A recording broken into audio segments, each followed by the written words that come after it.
Hello, sweetie.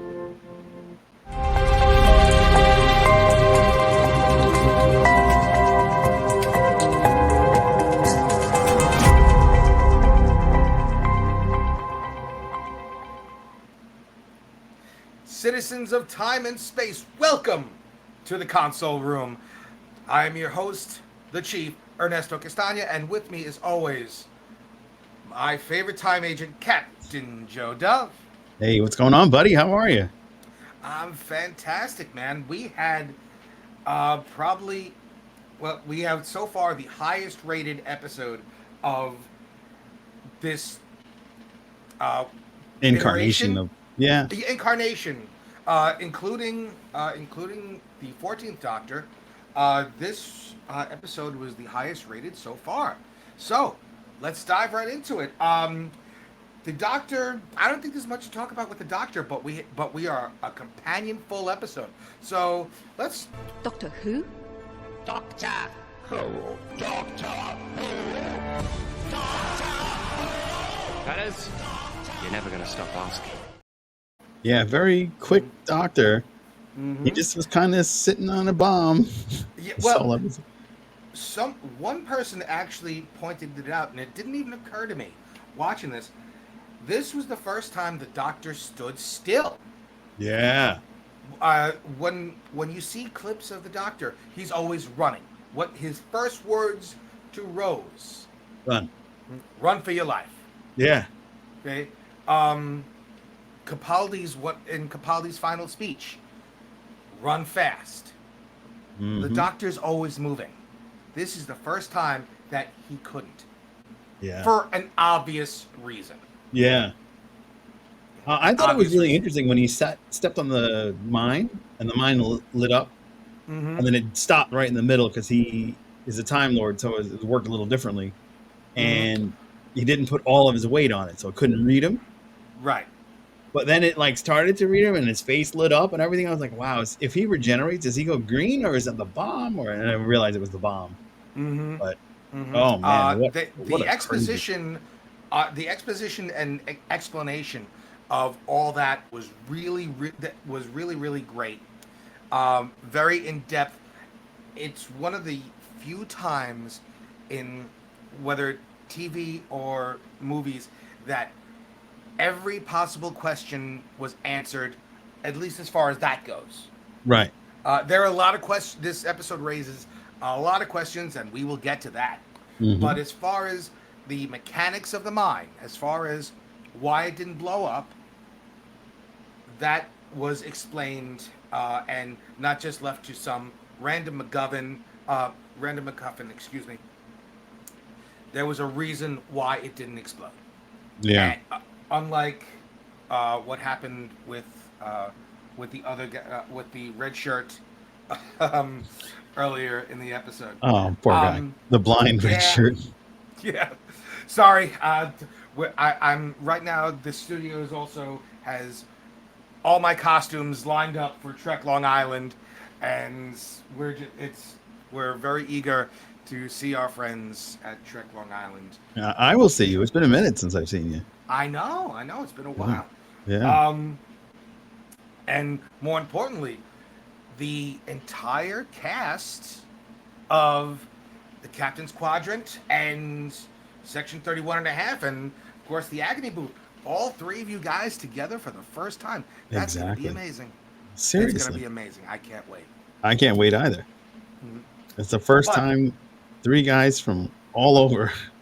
Yeah, Australia. literally all over the world. Yeah, Yeah. all over the world. Australia, Texas. Texas is another world sometimes. I was going to say, yeah, Texas is almost like its own planet. Yeah, exactly. And good old New Jersey coming together for the first time ever. And we get to see you from good old New York City.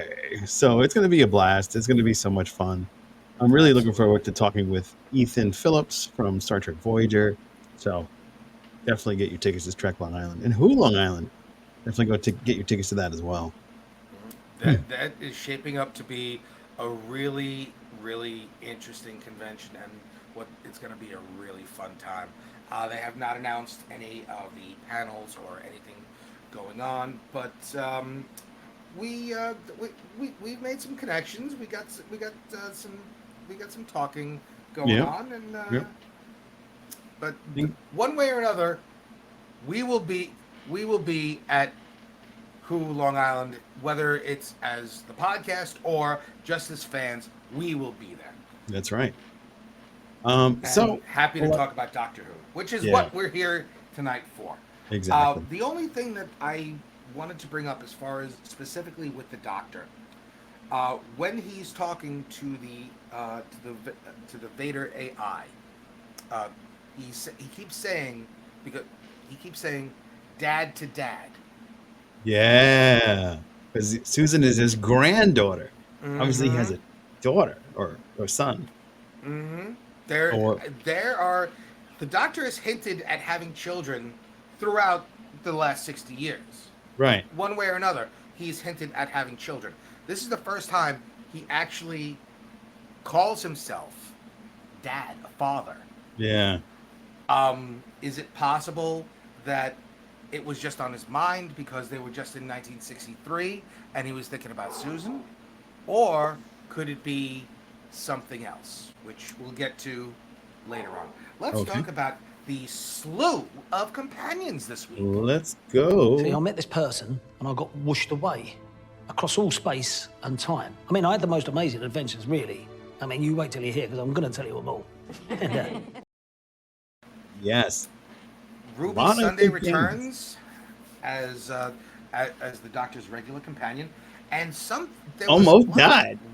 almost died. But one thing was actually technically she did die because they had to resuscitate her. Yeah, you're So she right. did die. But the one thing I noticed, it was a throwaway line, and I took it one way, and other people that I've spoken to about this took it another way. So I want to hear your opinion. Oh yeah, let's go. When Ambulance scans Ruby,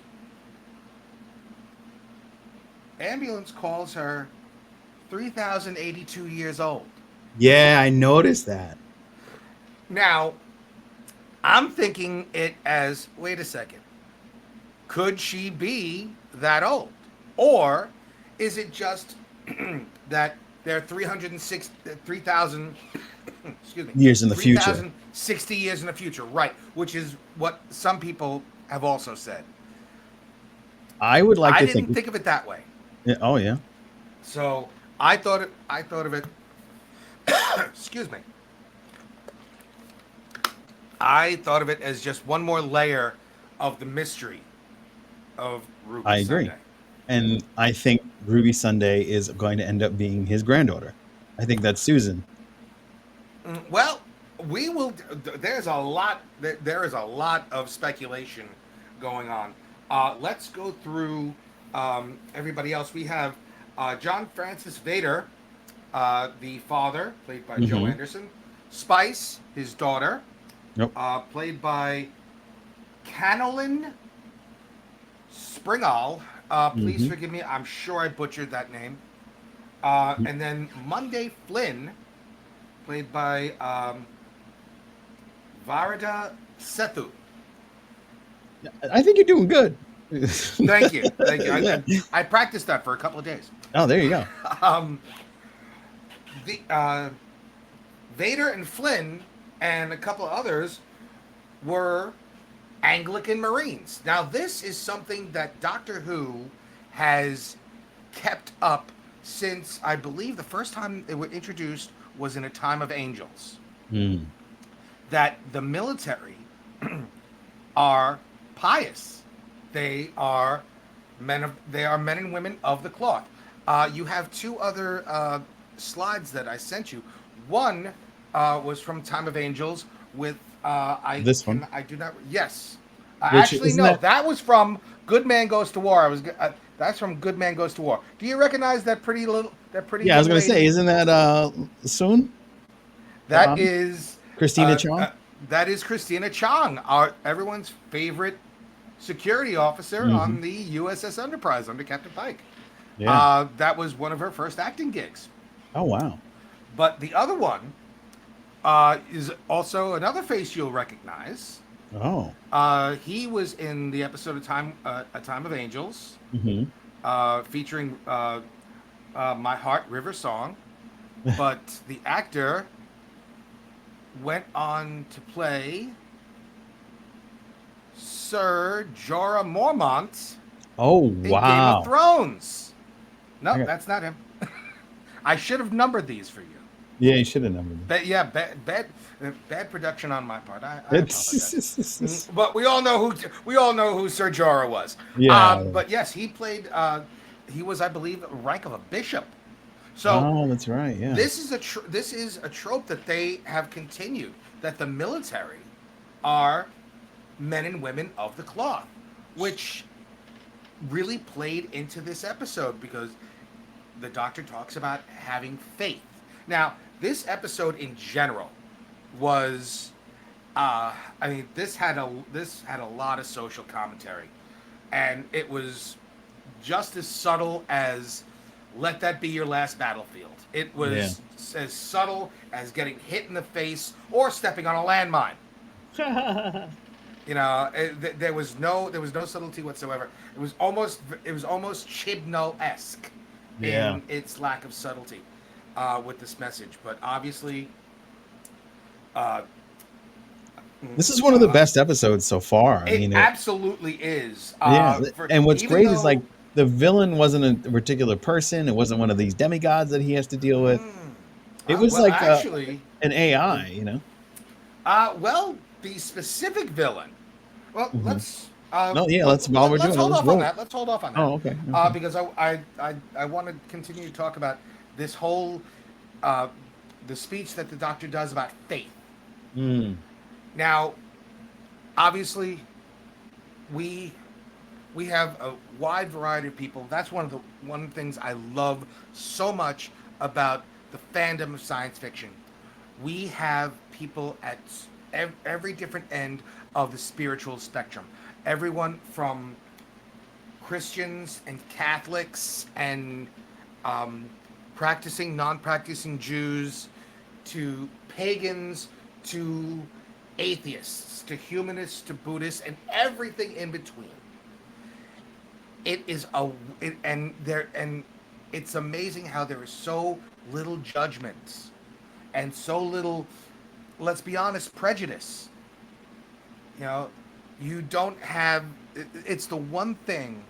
If two people love Doctor Who, one of them may be wearing a yarmulke, the other one may be wearing a hijab, and they can sit and discuss how cool was Ncuti this week. Right. Science fiction transcends the things. It binds us as opposed to tearing us apart, and that's one of the many reasons why I love science fiction. Same. So when the doctor talks about faith in this episode specifically, he almost says it with a bit of a sneer. At least this is the way now again, I'm looking at it from my personal spiritual point of view. I want to know how you, from a different spiritual point of view from me, how did you take that speech that when he talked about the Anglicans have and their faith? Oh, that was a very interesting speech. I thought to myself, I took it from historical precedent because when I was in high school, I remember reading about the Crusades.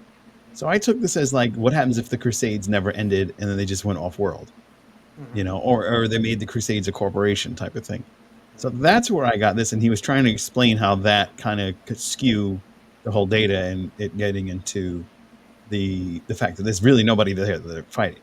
It's like just made up because they need to keep going on a crusade in order to keep everything going. So that's where I took it from, in my perspective. Okay. As a man of Presbyterian faith, I found it interesting. I don't think we're out here crusading as Presbyterians. We're a very peaceful church. So everybody's going to have their own opinion on that one. Absolutely, and none of those opinions are wrong because it all depends on, as to quote another fandom, from a certain point of view. Mm-hmm. But one thing that is not from a certain point of view was the slap in the face of the American military industrial complex. Oh yeah. This was just a blatant, look at what you stupid Americans, look at what could possibly happen. You're just going to send people, and some would argue that this has already happened in our lifetime. Yeah. We're sending troops to fight and die for no reason whatsoever, other than to make a corporation money, whether it be, and look, forgive me, I don't want to get on a soapbox here, but this is what I believe that this is what Moffat was trying to say. He's comparing what was it called? Villain Guard. Even the name, Villain Guard. Mm-hmm. Yeah. So easily interchanged with Boeing, Honeywell, You name it. Yeah, Grumman, any of those, any of those contractors that produce weapons of war would be no different than Villain Guard. And since we're discussing villains and Villain Guard, let's roll that. I shall now kill you, Doctor.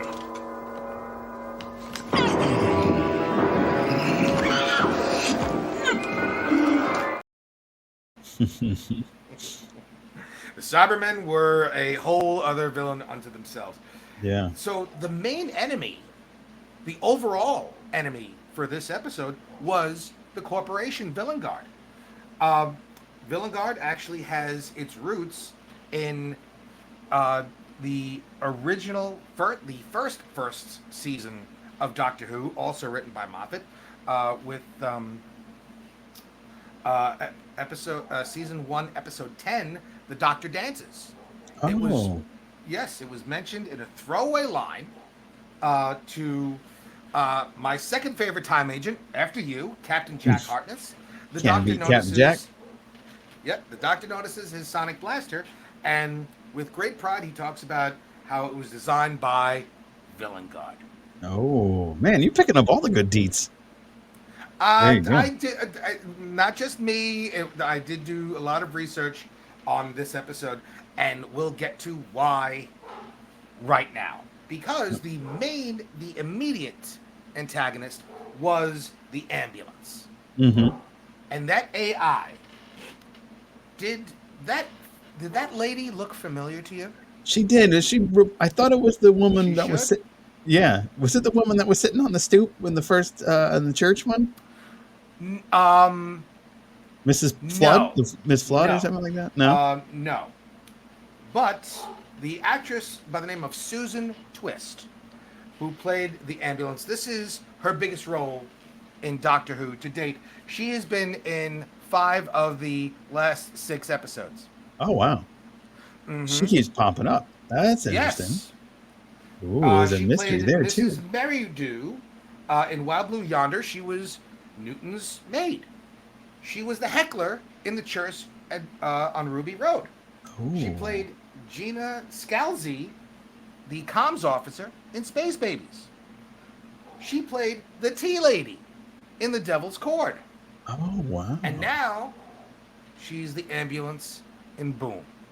Now, we could speculate that, like Jeffrey Combs, she's a great actor and great to work with, so let's keep putting her in things. She could be the Jeffrey Combs of Doctor Who. Right.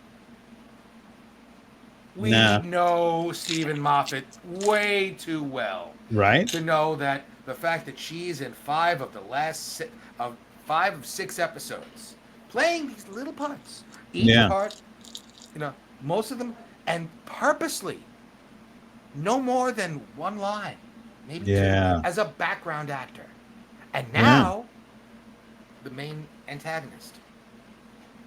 Oh, There's something going on.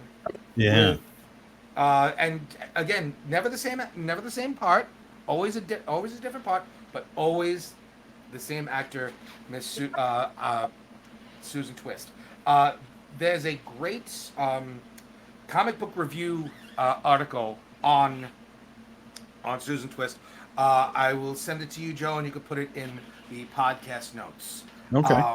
That this is where I got a lot of the information that I just Sure. reiterated to all of you. So this is just one of the mysteries that Moffat is setting up. Now, we have the Susan Twist, pardon the pun. Who is she? Why does she keep coming up? Is she just the Jeffrey Combs of Doctor Who? There's so We many have questions. Ruby Sunday. Did you notice that it started snowing again? Yeah. When did it start snowing? When she was in trouble, when she was almost. Specifically, when they talked about her past and her parentage. That was when her parentage was brought up in Space Babies. The Doctor's memory changed, and it started snowing. Yeah. Whenever her lineage is brought up, something happens. So here's yet another mystery that Moffat is Unleashing. working into this season. And on top of that, we have the whole mystery of these eternal beings, the Toy Master, the Maestro, and who is the one that they keep talking about? The one who waits, I believe. The one who waits. Yeah. Who is that? Now, Who knows? Who knows? Well, now, is it possible that Moffat is just writing himself into a corner? You know, trying to put too much out there. You know, almost Game of Thronesian. You know, too much out there to tie up. Or are they all tied up? I think they're connected. I think it's going to be a big reveal, and it's going to be a lot of fun when we get there. I couldn't agree with you more. The IMDb rating for this episode, as we've said, the highest rated one so far. This came in. Joe, what do you think? What would you rate this episode? I'd rate this as an 8 because I really like the lineage with the dad and the doctor using the dad as the antecedent to overcome the AI that's killing everybody. There was so much intertwined that worked so well. This rates high on my Whoverse watching. Well, IMDb and the internet agree with you. As of yesterday, when I took my notes, this was rated 8.3. Nice. Good. Yes. Good. This is a great one. And I got to say, Shooty really had some dope threads in this one too. That's Another so thing that cool. I'm not sure if I had liked it at first, but I am definitely digging the fact that, you know, unlike all the other doctors that we've known, He never wears the same always thing wore twice. the same damn thing. It was always, I'm sure it was done initially for budgetary reasons to save money for the costume department. One could turn around and argue that the Doctor, like Albert Einstein, had a closet full of the same thing and wore the same thing every day, so he didn't have to expend, or she had to expend any brain work on any thought onto what to wear today. This Doctor, however, being the fashion plate that Shooty himself is, Yeah. they are having a blast with his costumes, and I'm sure it is driving cosplayers nuts. Well, they can take their pick. Because, well, You know? They can go right they're- down to H&M and that's true. yeah. You know, the fact that there's he did take most of his promo photos in the outfit that he wore in Church on Ruby Road, that the long mustard colored coat. Trench. Yeah, that was a cool The one. trench coat. Honestly, that was my favorite until that blue double-breasted suit.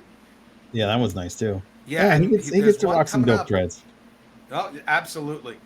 We are definitely delving into the depths of the closet The TARDIS closet. closets. Yeah. Try and say that 5 times fast. Yeah, right. So this is it's gonna be, we still have, I believe it's a 13 episode season. I Hold on, think it's 10. is it 10? I think it's 10. Let's check that.